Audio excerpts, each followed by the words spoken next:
everyone, welcome back. Today topic is bacteriophage. Production, structure, life cycle और कुछ economic importance हम पढ़ेंगे bacteriophage के बारे में. So let's start. First is introduction. Virus which infect bacterial cell are known as bacteriophage. Bacteriophage क्या होता है? जो वायरस जो होते हैं वो इन्फेक्ट करते हैं बैक्टीरियल सेल को, उनको हम बैक्टीरियोफेज कहते हैं. बैक्टीरियोफेज डिस्कवर करे गए थे एडवर्ड टुआर्ट 1915 में और डी हैले 1917 में. Have potential to destroy bacterial suspension and called Tourette-Hale phenomena. So जिनके पास पोटेंशियल होता है, जिनके पास क्षमता होती है बैक्टीरियल सेल को डिस्ट्रॉय करने की, ख़त्म करने की, उनको इफेक्ट करने की, उस फिनोमिना को हम बोलते हैं Tourette-Hale phenomena. Okay, so next bacteriophage attacking E coli are called coliphage और टीफेज. जो बैक्टीरियोफेज जो अटैच हो सकते हैं ई कैरिकुलाई से, उनको हम बोलते हैं कॉलीफेज और टीफेज. नेक्स्ट चीज़ they are abundant in soil. ये सॉइल में पाए जाते हैं ज़्यादातर, सीवेज वाटर में, फ्रूट्स में, वेजिटेबल्स में, मिल्क में. Specific phage have also been found in the intestine of birds and animals. जो कुछ फेज होते हैं, जो कुछ बैक्टीरियोफेज होते हैं, वो कहाँ पे पाए जाते हैं? इंटेस्टाइन में, बर्ड के इंटेस्टाइन में और एनिमल्स के. They consist core of genetic material, nucleic acid surrounded by protein capsid. So ये जो हैं कुछ वो मतलब जैसे कि और वायरस होते हैं वो भी जेनेटिक मटेरियल कंसिस्ट करते हैं, ऐसे ही बैक्टीरियोफेज जो होते हैं वो genetic material nucleic acid consist करते हैं सराउंडेड बाय प्रोटीन कैप्सिड, जो कि सराउंड होता है, कवर होता है प्रोटीन कैप्सिड से, कैप्सुमर से. The nucleic acid may be either DNA और RNA और may be double stranded और single stranded. न्यूक्लिक एसिड जो होता है वो DNA भी हो सकता है, RNA भी हो सकता है और डबल स्टैंडर्ड भी हो सकता है और सिंगल स्टैंडर्ड भी हो सकता है. So next is structure. The virion of T event phage is tadpole-like structure with a hexagonal head connected to a short helical tail through a short collar. So जब हम इलेक्ट्रॉन माइक्रोस्कोप में bacteriophage का diagram देखते हैं, diagram पे हमें दिखता है कि हेक्सागोनल हेड है, जैसे कि आप डायग्राम में देख सकते हैं. हेक्सागोनल हेड है जो कि कनेक्ट है एक शॉर्ट हेलिकल टेल से, और जो टेल और हेड का स्ट्रक्चर है वो किससे कनेक्ट है? कॉलर से, short collar. Head is about 95 nanometer in length and 65 nanometer in diameter. जो head होता है उसकी 95 nanometer length होती है और 65 nanometer diameter होता है, and composed of about 2000 capsular and induces a tightly packed nucleic acid. इसमें क्या होता है? head में बीच में nucleic acid present होता है और वो composed करता है 2000 capsular मतलब कि protein coat. Next is tail. Tail consists of an inner hollow tube which is surrounded by a contractile shaft with 24 annular rings. इसमें क्या होता है? टेल जो होती है वो इनर हॉलो होती है, अंदर से खाली होती है, ट्यूब होती है जो कि सराउंडेड होती है शेफ्ट से. 24 एनुलर रिंग्स होते हैं इसमें. The distal end consist of a basal plate. और ये जो होती है टेल जो होती है उसके नीचे ही बेसल प्लेट होती है, बेस जो कि टेल फाइबर्स को अटैच करती है हर कॉर्नर पर. The bacteriophage attaches to the bacterial with the help of these tail fibers. जो बैक्टीरियोफेज होता है वो अटैच कर सकता है बैक्टीरिया से इन टेल फाइबर्स के through. So next is bacteriophage life cycle. Bacteriophage exhibit 2 major type of life cycle. इसमें 2 टाइप की लाइफ साइकिल होती हैं. लाइटिक साइकिल जिसे हम वायरुलेंट साइकिल भी बोलते हैं, और एक होती है लाइसोजेनिक साइकिल और टेम्परेट साइकिल. सो सबसे पहले हम पढ़ेंगे lytic cycle. In the lytic cycle a bacteriophage infect a bacteria and kills it.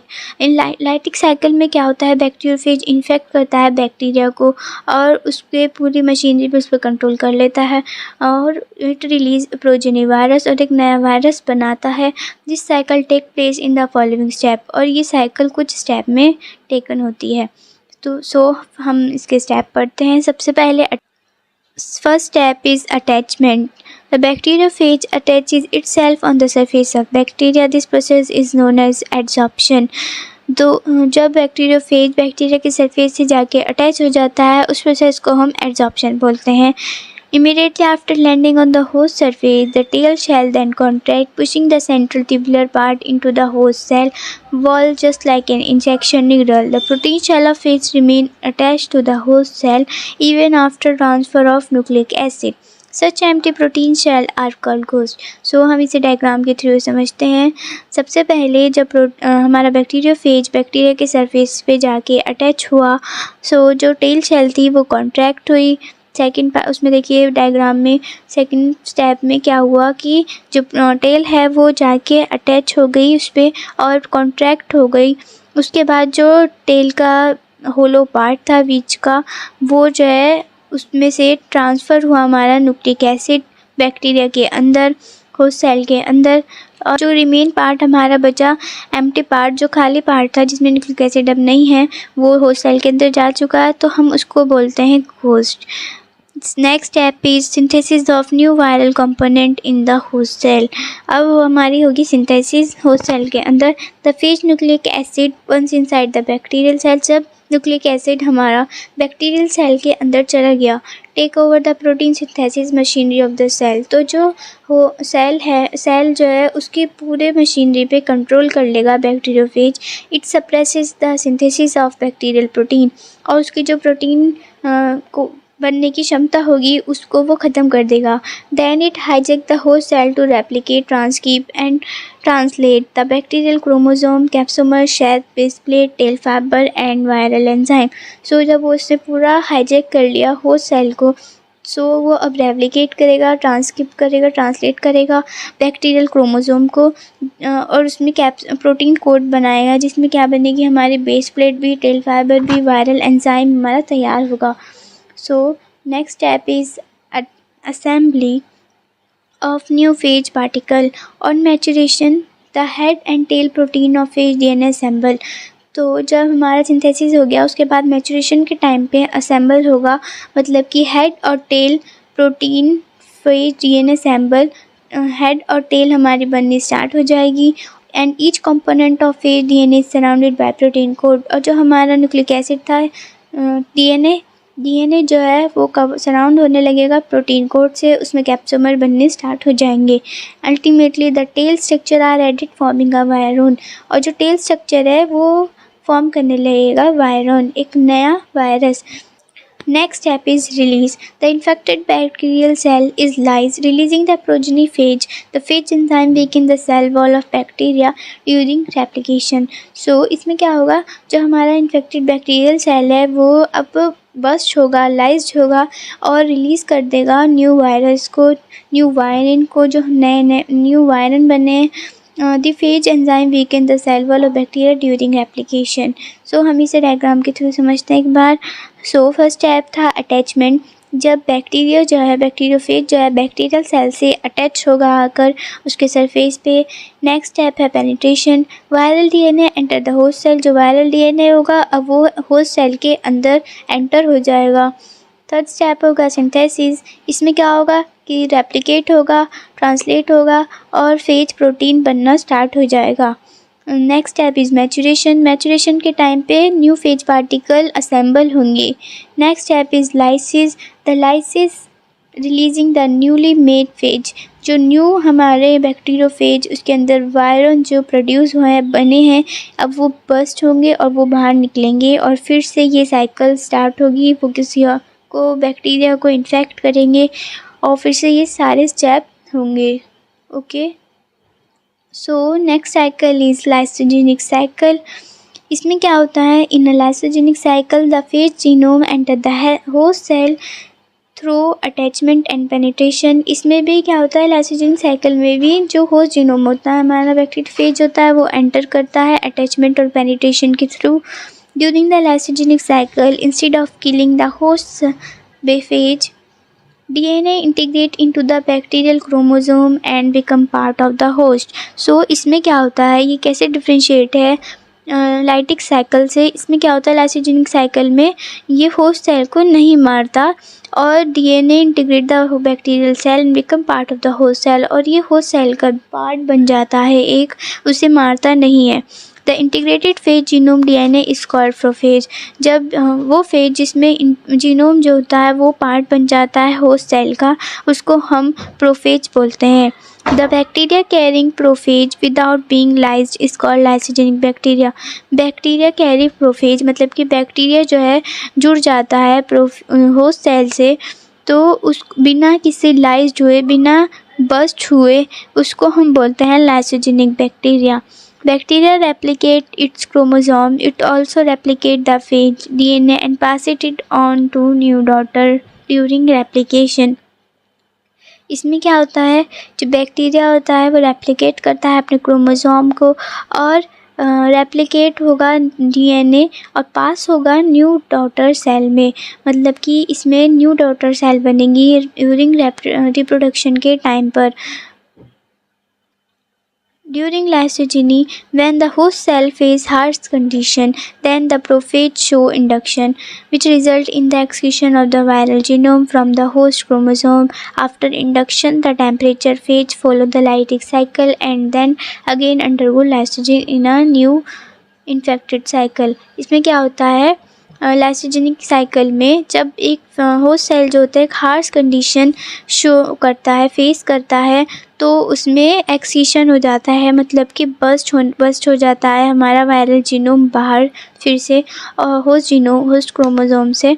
After the induction temperature phase follow the lytic cycle. उसके बाद जो है लाइटिक साइकिल फॉलो करता है लाइसोजेनिक साइकिल, और फिर इन्फेक्टेड साइकिल बनती है नहीं। सो हम इसे डायग्राम के थ्रू समझते हैं। The phage infect a cell. सबसे पहले फेज ने, जो बैक्टीरिया फेज था, उसने इन्फेक्ट करा सेल को। Next step is the phase DNA become incorporated into the host genome. उसके बाद जो है, जो हमारा बैक्टीरिया फेज था, मतलब न्यू फेज था, वो होस्ट सेल के अंदर जब एंटर हो गया तो वो इसमें ही इनकॉर्पोरेटेड हो गया, उसमें ही मिल गया। उसके बाद जो है cell divide prophage DNA is passed on to new daughter cell. उसके बाद जो सेल है हमारा डिवाइड हुआ न्यू डॉटर सेल में। Under stressful condition the prophage DNA is excretion from the bacterial chromosome and the enter the lytic cycle. जब host cell ने harsh condition show करी, फेस करी, तो डीएनए जो होगा वो प्रोफेज डीएनए जो होगा वो हमारा मतलब कि under stressful condition the prophage DNA is excised from the bacterial chromosome and enter the lytic cycle। हमने पढ़ा कि जो होस्ट सेल है वो जब हार्श कंडीशन फेस करेगा तो वो लाइटिक साइकिल में चेंज हो जाएगा, मतलब कि उसमें जो बैक्टीरियल क्रोमोसोम था वो अलग हो जाएगा और एंटर करेगा लाइटिक साइकिल में।